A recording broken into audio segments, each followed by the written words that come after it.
If you have your Bible, let's do Matthew chapter 4. Let me tell you about a guilty pleasure of mine real quick. I like this show, comes on TV called Shark Tank. And I love it. If you're unfamiliar with it, there are these inventors or entrepreneurs that have a new product and they need a little money. They need some investment. They need someone to get behind them to take them to the next level. And so there are these 4 or 5 really super wealthy individuals that are called sharks. And you got 2 minutes to stand in front of these investors and pitch your idea, pitch your product in hopes that they will jump on and invest in your company. And when they invest in your company, they give you the money, and then they get to own a little part of your company, a little profit loss, a little gains and losses deal for their investment. And my favorite part of the show is when they do like a flashback, like last season, one of the sharks invested in a company, and they will come and see how that company is doing, 12 months later. And the stories are always the same. It's like you won't believe how business has exploded, and now we're on the shelves at Walmart, and maybe you've even seen products with like as seen on Shark Tank, like written on the box, and they're talking about how much money they've been making and how great business is, and then it always ends with, and I never could have done that without the investment of the sharks. Thank you, Shark Tank, like life is great. And it reminded me of a question that a lot of people ask themselves at the beginning of the year, first Sunday of 2022. What are you going to invest in this year? And I'm not talking about Bitcoin and NFTs and stocks. I'm talking about like in your life. What are the areas of your life that you're going to invest in? What are you going to do today? What decisions are you going to make today so that by the end of 2022, you are not filled with regret or shame or feel like you have wasted and squandered this opportunity? What would it look like for you to make a decision today to walk into this next season with some peace, with some clarity on what's next, and a real season of fulfillment, like you've accomplished something, like you've made a difference or made an impact in your life? What are you going to do now so that your 2022 will be different than your 2021? What are you going to invest in?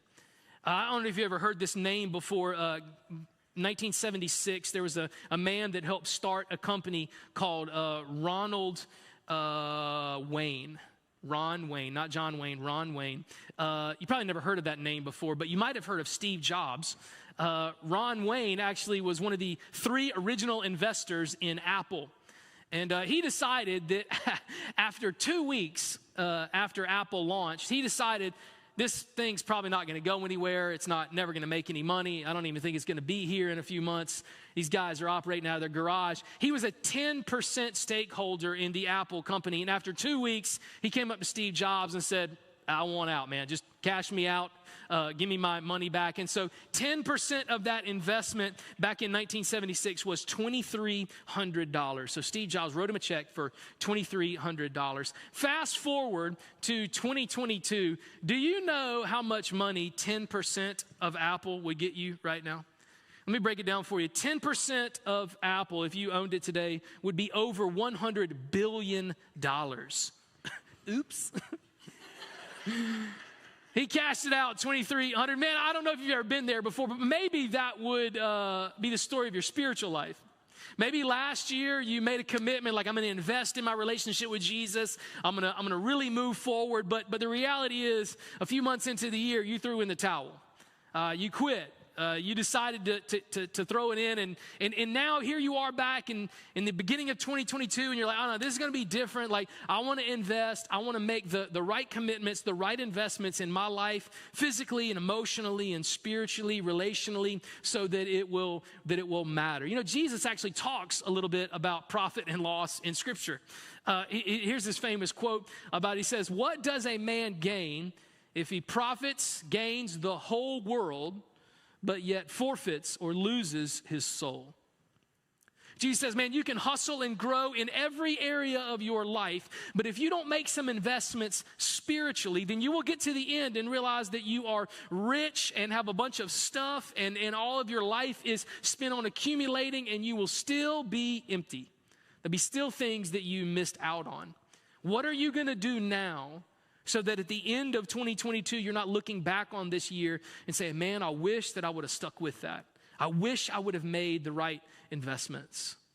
Well, I want to tell you a story out of Matthew chapter 4. This is a story of when Jesus stood in front of a small group of guys and gave them an opportunity to invest. Like, this is his Shark Tank pitch to these fishermen that he met on the side of the Sea of Galilee. And they are getting ready to have the opportunity of a lifetime. I don't know if you've ever heard that from somebody that wanted to pitch you an idea of an investment, but that's what they say on Shark Tank.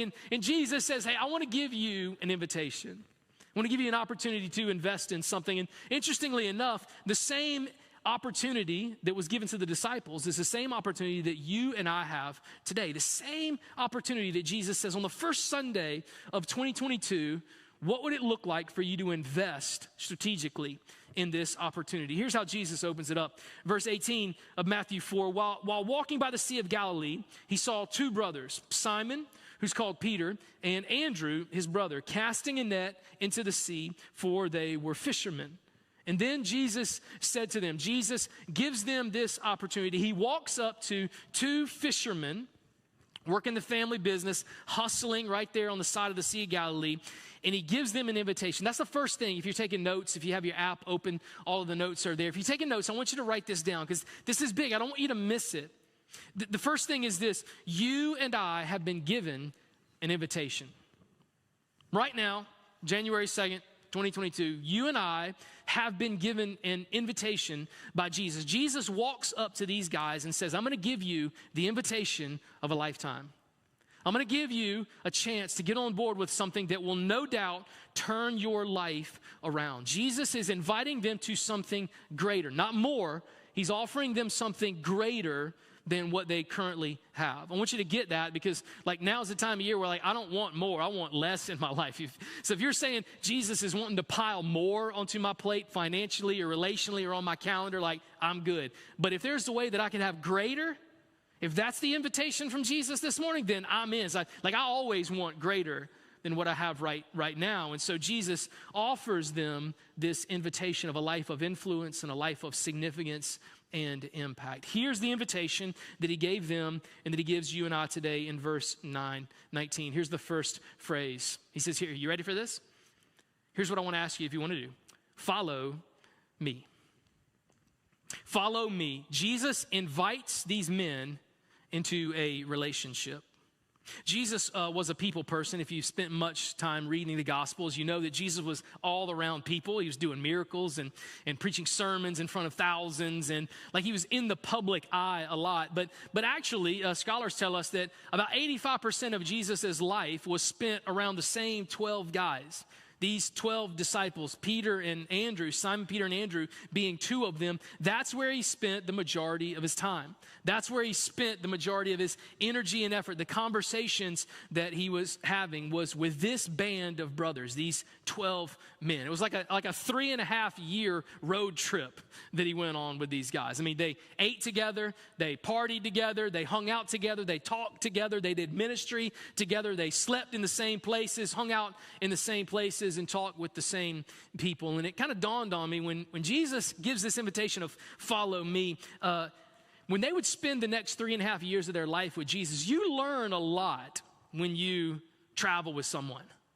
You learn a lot when you like sleep in the same place as someone. Like you can learn some stuff about people on a deeper, more intimate level when your relationship moves forward with that person. Sometimes when I travel and speak, I will bring one of our team members with me. And one of my guys that I travel a lot with is Stephen Lockwood.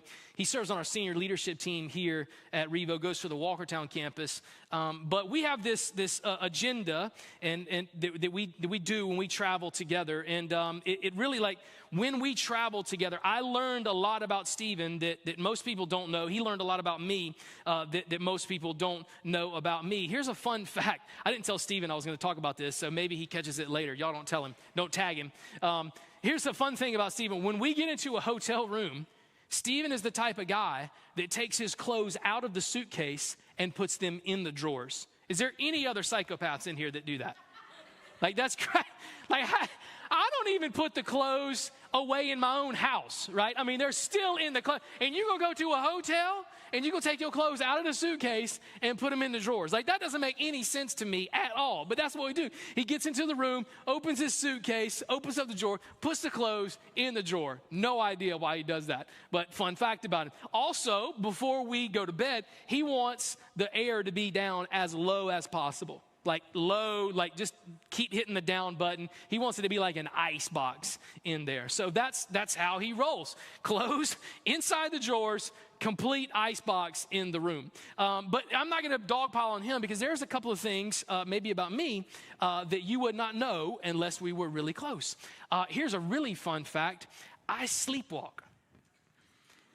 And it's even worse when I'm in a hotel because I think it's because it's an unfamiliar atmosphere. And so I can remember the first time we traveled to Tennessee, I was speaking at an event and I got up and was getting ready to turn the light out. And I just said, oh, hey, heads up, man. If you wake up in the middle of the night and I'm like standing over your bed or I'm walking around, don't worry about it. I like to sleepwalk. Click. Turn the light out, get into bed. I hear Stephen get up, walks over, turns the light on. Whoa. Hit the pause button. What did you just say? You sleepwalk. Because I need to know, like, I don't want you to be in my bed. I don't want to wake up in the middle of the night and you in my bed and you the big spoon and you calling me Elizabeth and, like, I don't want that. like time out. We need to talk about this. I said, look, I can't control it. Like, I don't know what it is. I sleepwalk. And it's funny, I have this thing that I do when I'm in a hotel room before I go to bed.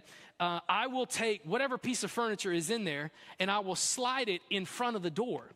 Now, that's probably a fire hazard, but here's the deal. I don't know what it is. I can open up the door in my sleep, but I can't move furniture in my sleep. And so that stops me from going out the door. Now, you might ask yourself, like, why would you be worried about going out the door? Because it's happened before. That's why. Which brings me to my second point. I sleep with clothes on when I'm at a hotel. Not only do I sleep with clothes on, I sleep with the hotel key in my pocket. Because I don't know if this has ever happened to you before, but I have sleptwalked out of the hotel, and when the door slammed behind me, it woke me up. And I found myself in the hall with my boxers on, with no key. You ever had to walk down to the front desk at 2 a.m. with your boxers on asking for a spare key? Like, it's not fun. We're laughing now, but it's not fun. You're not laughing. You're not laughing when you're down there. And so I'm telling him all of this stuff. And so, like, I'm getting ready for bed, putting clothes on, moving furniture, telling Stephen, don't worry about it if he wakes up and I'm in the bed with him. Like, those are just things that unless you had a close relationship with me, you would not know. Or if I turned it into a sermon illustration, now you know. Jesus gives this invitation. He says, guys, I want you, first and foremost, I want you to follow me. I want you to have a relationship with me. And the more time you spend with me, Jesus says, the more you're going to get to know me. Now, spoiler alert, Jesus didn't have a weird sleepwalking problem. But here's what happened. The more they heard Jesus, the more they hung out with Jesus, the more deeper their relationship went, the more intimacy that they had with him. So Jesus starts out the invitation with this. Now, I don't talk about, I'm not saying, what are you going to do for me? Just be with me. Follow me. What would it look like in 2022 for you to make the commitment for your relationship with Jesus to grow deeper? For you to make that investment that you want your relationship with Jesus to be more intimate, for you to be closer to him. Well, that only happens if you spend time with him. It only happens if you have a relationship with Jesus. Good news, you can have a relationship with God through his son Jesus. And that's the very first part of the invitation. There are some things that you will not know about Jesus unless you spend time with him. And the deeper your relationship goes, the more that you will understand who he is and how that impacts your life. The first thing was come and follow me. There's the invitation to a relationship. And then this next phrase is interesting. He says, once you follow me, and I will make you. I will make you. Jesus says, here's what happens. If you get serious about your relationship with Jesus, then the next thing that happens is you will see your life begin to change. You'll see your transformation happen in various areas of your life. Now, another thing that you may not know about me that Stephen knows because we travel together is I hate being late. I don't want to be late anywhere. And I hate being rushed too. And I know you're going to judge me for this, but I'm the guy that when I have a flight at the airport, I'm at the airport 2 hours before my flight lands or my flight takes off. Like I don't want to be the guy with the suit on running through the airport, sweaty, dragging his 4 suitcases because you didn't show up at the airport on time. So I tell Steve, like I'm laying out my itinerary with Steve, and I'm just like, I know the flight doesn't leave until 12, but we're going to make sure we're in Greensboro by 10 a.m. Now, Stephen is the exact opposite. He wants to walk up as the gate door is closing. He wants to be walking onto the plane. I can't handle that. It's too stressful. And he's like, I don't understand, like, why we got to go to the airport so soon? Like, we're going to Greensboro. You ever been to the Greensboro airport? There's like 8 people in the whole airport. Like, there's no reason. And we have TSA pre-check. And so I don't have to take my belt off or my shoes or stand in the security line with all the other common folk. Like, I walk right through, okay? So there's not even any weight on it.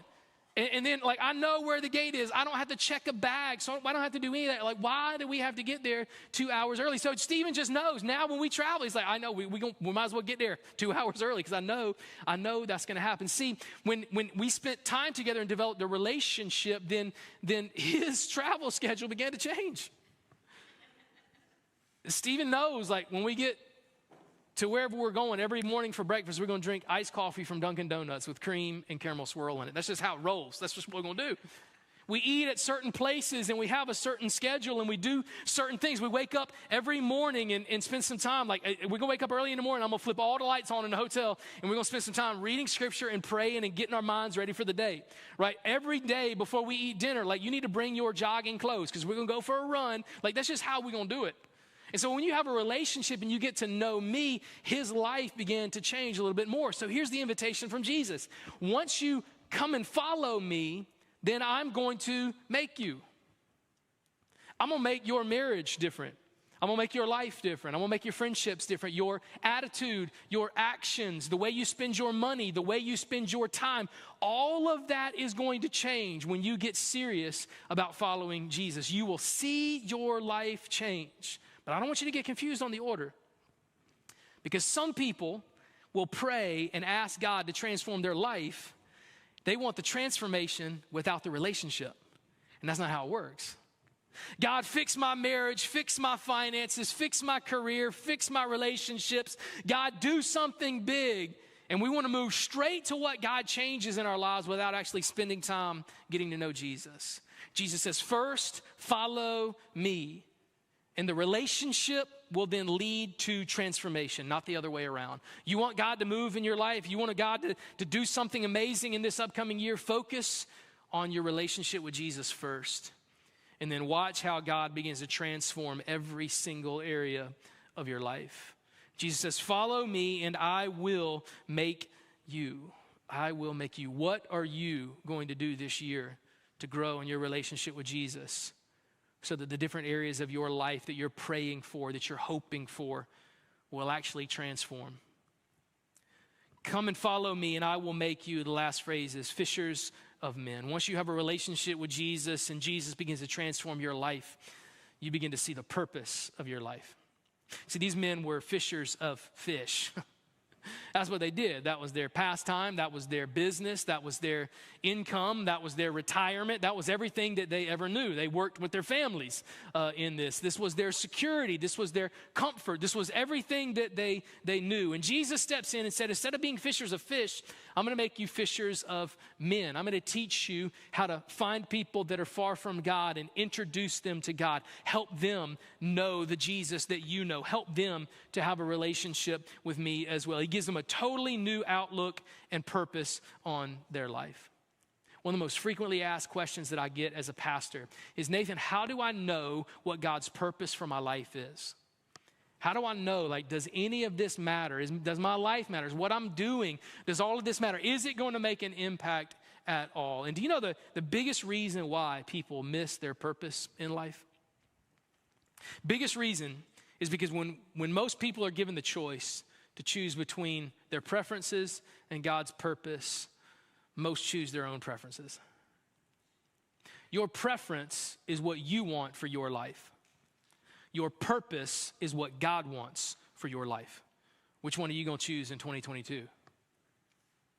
Your preferences are what makes me comfortable, what I've always known. For these fishermen, it's like, no, we know fish. Like, this is my boat. This is my dad's boat. I'm with my family. This is my retirement. This is what I'm good at. This is what I want to do. Like, there's no stretching in this. There's no discomfort in this. Like, Jesus, these are my preferences. And Jesus said, so here's the deal. You can either have your preferences or you can have God's purpose, but you can't have both. You got to pick. In 2022, which one matters the most to you? Do you want what you want for your life, or do you want what God has for your life? Preferences versus purpose. These men were confronted with this big question. You're going to follow me, and I will make you fishers of men, or are you going to stay here with your boat? Jesus says, would you rather have preferences or purpose? They had a choice, just like you and I did, and here's how they responded. Verse 20, immediately they left their nets and followed him. And going on from there, Jesus saw two other brothers, James, the son of Zebedee, and John, his brother, in the boat with Zebedee, their father, mending their nets, and he called them as well. He said, listen, follow me, and I will make you fishers of men. Immediately they left the boat and their father, and they followed him. Let me give you the key. Maybe this is the reason why in the past it feels like your wheels are spinning in your spiritual life. Maybe in the past, when you hear about God having something more for you, you think, man, more is the last thing I need right now. I do not want more on my schedule. I can't even juggle what I have right now. I can't even imagine more. Maybe when you get an invitation to an R group, you're like, no, that's just more on my calendar. An invitation to serve others, you're like saying, no, that's just more demand on my time. An opportunity to be generous with your finances, no, that's just more of a strain. I don't want more. So get it. Jesus is not asking you for an opportunity at more. The opportunity here is greater. And here's the second thing that I want you to write down. When Jesus calls you to something, it always involves you leaving something else behind. You will not walk in the purpose that God has for you in 2022 as long as you're holding the nets that you had in 2021. It won't happen. These disciples are holding their nets in their hand. And Jesus said, come and follow me. And it dawned on the disciples, we can't follow Jesus and hold these nets on this shore at the same time. So before they followed, they had to put the nets down so that they could follow Jesus. Some of you are struggling with your purpose because you're trying to pursue God's purpose while holding the nets that God's calling you to drop. He's like, I don't understand how I can do it. I can't be two places in one. I understand. I agree with you. Drop that. Put the nets down so that you can pick up what God has for you. What in your life do you need to put down? What's on your schedule that you need to put down so that you can say yes to Jesus? What relationship is in your life that is toxic, that is keeping you away from Jesus, that you need to put that down so that you can fully pursue Jesus? Like, what's that strain on your finances that you need to put down so that you can be generous and honor God with your finances? What do you need to put down? What net do you have in your hand that is keeping you from walking in the purpose that God has for you in this upcoming year? Because if you don't put it down, 2022 will be the exact same as 2021. Left on the shore, holding what you don't want, watching your purpose walk away. These men immediately left their nets. Why? It wasn't because Jesus was calling into something more. Is because Jesus offered them something greater. You can stay here and fish, or you can come out here and live a life of impact. You can come out here and change the world. You can experience God through his son Jesus. Your choice. Just like the disciples had to choose, you and I will have to make that choice in 2022 as well. What do you need to put down? What nets do you have in your hand that you know you cannot carry both? You can't do what God's called you to do and still hold this at the same time. There's three investments that I want to challenge you to make. These are three things that if you spend the time and the energy and the effort, if you get serious about these three things, then 2022 will be a year unlike you have ever had in your life. And I'm going to steal this outline for Jesus. Wish this was my idea, but Jesus beat me to it, right? Here's the first thing. The first thing, if you'd be willing to invest in, is following Jesus. It's all about the relationship. Would you be willing in 2022 to get serious about your relationship with Jesus. Listen to me, being with Jesus. I'm not talking about what you do for Jesus. I'm talking about being with Jesus. The intimacy level increases. Like your attitude, your actions, you spend time with him. You're opening up the word on a daily basis, learning to hear from God, learning about God, who he is, what he's called you to do, what your life is all about. If you got serious about that, then that would change everything. I mean, every aspect of your life will be impacted if you get serious about your relationship with Jesus. What are you going to do this year to invest in the most important relationship that you have? How is that going to grow in 2022? You make the right investment there, that changes everything. Following Jesus is number one. The second thing I want to ask you to invest in is focus on relationships. Focus on relationships. This group of men surrounded themselves with 12 other guys, 11 other guys, the 12 disciples and Jesus. Because here's what they realized. Hey man, if I'm going to follow Jesus, I got to surround myself with other people that love and want to follow Jesus, because there's going to be times where I'm going to want to quit and I need a buddy to come alongside me and say, hey, we're in this together. Hey, come on, man. Come on. You and I want the same thing. We're moving in the same direction. Hey man, I want to follow Jesus. You want to follow Jesus? Come on, let's go. We encourage each other. I mean, imagine these 12 men lived life together for 3.5 years. It was like a big art group. And they grew. They surrounded themselves with people that would help them become the man that God had called them to be. You need that in your life. That's why I encourage you every week to get involved in an art group. Trust me, man, I don't get paid on art groups. Like, there's no hidden commission. This isn't a pyramid scheme. I don't get anything if you join an art group. It's for you. I want to help you follow Jesus. And you're not going to do that alone. You're not going to do that isolated. The only way that's going to happen is if you put people around you in your circle that are challenging you. Hey, let's take another step. Hey, let's move forward. Hey, let's honor God. Hey, let's invite other people into the circle. Hey, let's move forward in the same direction together. Do you have anyone in your life that is challenging you to become more like Jesus? Because if you don't, you won't. You'll move in the opposite direction. These men knew this. They focused on that relationship. They focused on surrounding themselves with people. Who's in your life right now that's toxic, that you need to get out, that's pushing you away from Jesus? Who's somebody you need to invite in that's going to help you get to Jesus and help you learn and follow Jesus even more? Final investment is this. I want to ask you to invest in others. When Jesus said, I'm going to go and make you fishers of men, it meant that they were going to step outside of their comfort zone. It meant that they were going to spend a life that was investing in other people, serving other people, helping to coach and mentor other people, make other disciples of Jesus along the way. Is your life impacting others? The people that are in your life, gosh, man, this is a hard question. Is anybody's life better because you're in it? Your friends, your family, like if you stepped out of their life, would they miss you? Would they think, man, that's a huge loss for me because that guy, that gal, man, they made my life better. They challenged me. They pushed me. They invested in me. They poured their life out. Or if you just disappeared one day, would anybody even notice? He wanted to make a life of impact. He wanted to change. These disciples said, I want my life to make an impact and change other people's lives as well. And that's going to take service. That's going to mean you pouring out and doing things for others. Who are you going to serve this year? Who are you going to mentor this year? Who are you going to coach this year? Would you be willing to invest in someone else's life so that they could meet Jesus and follow Jesus in a clearer way? Real talk, man. I want my life to count. I don't want to waste my time doing stuff that doesn't matter. I really don't. I don't want to get to the end of my life and realize the only person I helped was me.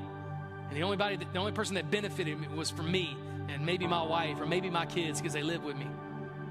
I want to look back on my life and have people that'll say, hey, because of your investment, because of your gift, because of your deposit, because of your sacrifice, because of your faithfulness, because of your boldness, because you pursued Jesus, it helped me pursue Jesus even more. You want your life to count? You want to make an impact? It's going to take an investment. It's going to take an investment right now. First Sunday of 2022, it's going to take a decision, a choice for you to accept the invitation that Jesus has given you to live a life that matters, to live a life that's going to leave a legacy behind it. Follow me and I will make you fishers of men. Relationship, transformation. Watch how Jesus works all of that together and you discover the real purpose that God has for your life today. That is the invitation on the table. I hope you take it. Don't let your purpose walk away and you be left on the beach holding your nets this morning. Put it down and walk to Jesus. Let's let this year count in 2022. Let me pray for you. God, it's humbling to know that you would issue such a powerful invitation to the men and women in this room. Not the richest, not the most popular, not the most influential, but just regular, ordinary people like me. You would just issue an invitation. Hey, if you will have a relationship with me, then I will transform every area of your life and you will walk the rest of your days in power and in purpose. God, what an incredible opportunity. God, give us the boldness and the courage to say yes to the greatest invitation that we will ever receive. God, give us the wisdom to know what to do with the words that we have just heard. I ask and pray those things in your Son, Jesus' name.